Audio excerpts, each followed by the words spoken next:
Hey guys, this is Nathan. I got some new tools today. Actually, I should correct that. I got it the other day. But what I'm going to do is go over a few of the stuff that I got.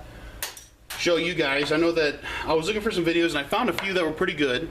But one tool in particular, this one right here, was not to be anywhere found. So these are all Matco branded Knipex diagonal cutters, bolt cutters, and the I think this one's the, is this alligator or cobra?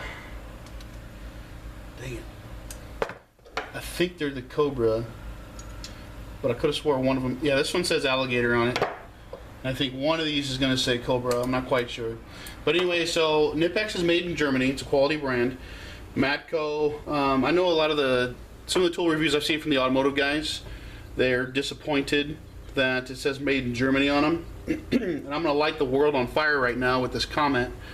But your tools do not need to be made in America to be of any quality, and in most cases it's quite the contrary. I know that that's not going to sit well with a lot of people, and I'm going to take a lot of hate mail over it, but that's just the truth. We're a service country. We're not a manufacturing country so much anymore as we used to be back in the 40s and 50s and even through the 60s, but we made a big swift change, you know, late in the century, 3/4 through, and anyways, and it's why you've got countries like China that just pump out products. They copy everything they make. You know, it's all ripped off, but they make copies. Sometimes you can find really good copies. The reality is that an American company who makes an American product can have it manufactured in China and have it as a quality product. That can happen. American company can have something made in China and turns out to be absolute gutter shit. That can happen. So off that point, we have Knipex, which is made in Germany. These are absolutely fantastic pliers. I've owned a pair before, but this is definitely the most. I lost the other pair, and so I replaced it, and I've got all these new ones here. So these diagonal cutters, though, just as the first look, they've got a pivoting point right here up on the high up on the head. See if I can get a reflection on that. If you can see that. So it pivots up high, which helps you really cut stuff. So I'm going to take some 8-gauge wire here and just cut right through some 8-gauge wire. On a small, this is only a 7-inch handle, by the way. Our part number is PDC7 from Matco. Knipex's part number may be the same. I haven't looked into it. I got these three off of eBay. That was like 60 bucks.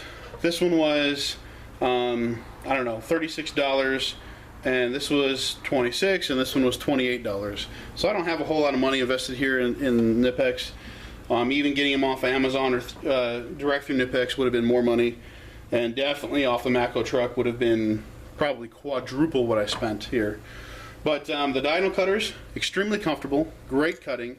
I don't need to sit here and cut a whole bunch of crap so you can see that they cut, trust me. But they're really comfortable. They feel great in the hand. They're not heavy. I don't even know what this weighs, but it's probably not much more than 3, 4, 5 ounces. It's just not heavy at all. But you can tell it's also quality too. You know, it's metal all the way through. It's just got this grip, this pressed-on grip on there. What's my favorite part about these kind of grips is that you can clean them up. I spend a lot of money on my tools, generally speaking, and when I use them I may get grease or crap all over it, and I like to wipe them down, so I get a pack of either like mule wipes or just any kind of wipe, you know, like a degreaser kind of wipe for your hands, and you can just wipe these handles right off. I've already used these tools. I had to do a bunch of work on my Jeep, and these have all been used, but they all still look brand new just because I wipe them down. These bolt cutters are pretty crazy. You can get a see if I can get a screw real quick. So these things, you know, I don't need big bolt cutters, right? And most people don't. But sometimes you just have something that you need to cut that's bigger than all the other stuff will cut. I can't even grip onto that one. Let's see here.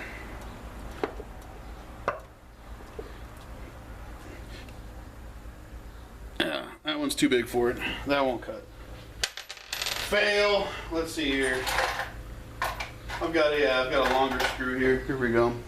A longer bolt. It's kind of a thin bolt, but you know, my regular diagonals wouldn't have cut this, so I can come in here with this sucker and with no pressure at all, just cut it right in half. Just nothing. So these are great. The pivoting point's up top, gives you even more leverage on the back of the handle. The grip's fairly comfortable. I don't mind it at all. It's brought in, up, and then waved out again. But for most hands, that should be just fine. We got these two pairs of pliers here, and I wasn't gonna buy both, but then I noticed there was actually kind of a bit of difference. So here we've got, the part number here is PAA10, so this is a 10-inch handle on a self-adjusting pair of pliers. So you've got a little lock right here, and with your one hand you pull it down, and then it opens up, and it'll just open up and open until you get the size that you want. So I've got some fittings here, some air fittings. So if I bring this down, I can bring it down to there, and I can get a firm grip. I mean, that's not, you know, coming off. I mean, it's just an air fitting, but you know, that's the grip where I want it to be. So what I can do is flip that little lever. Okay, so down, opens it all the way up. Flipping that little lever down, grip what you want. Okay, pop that up, and now it'll stay on that size. It won't go anywhere. No, it opens back up actually. I thought it stayed. Alright, so either I got ripped off or I'm just dead ass wrong, one of the two. I'll accept either answer. But what you can do here is, you know, it doesn't really matter. It's self-adjusting pliers. So they'll open all the way up, close down on what you need. Now this isn't going to be for any kind of high torque application. That's just not going to work like that. They'll probably end up slipping. But they're comfortable. They've got a thinner head on them than, say, this pair. So if you look between the two, this pair of the 12-inch channel ones have a bigger head. So, but this is nice if you're going through a handful of different size stuff. You know, it's got a great curve to it, to the mouth, to the jaws there. So you can see inside there. And then just clamp on down, and I could probably wrench that down pretty good.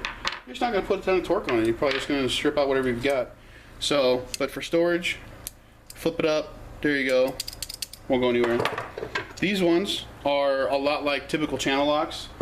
So like the style that you guys are probably a little more used to would be like this. This is a brand of channel locks made in the USA. And you know, that's how big these open up. This is a 12-inch handle. So you're gonna get a little more, try and land that up there. You're gonna get a little more open mouth with the Knipex here, with the 12-inch. And they operate pretty much the same way. It's got a locking nut. Open it up, slides where you want, and then you can close it up and where you want. Exact same idea as this. There's no different, slightly different style.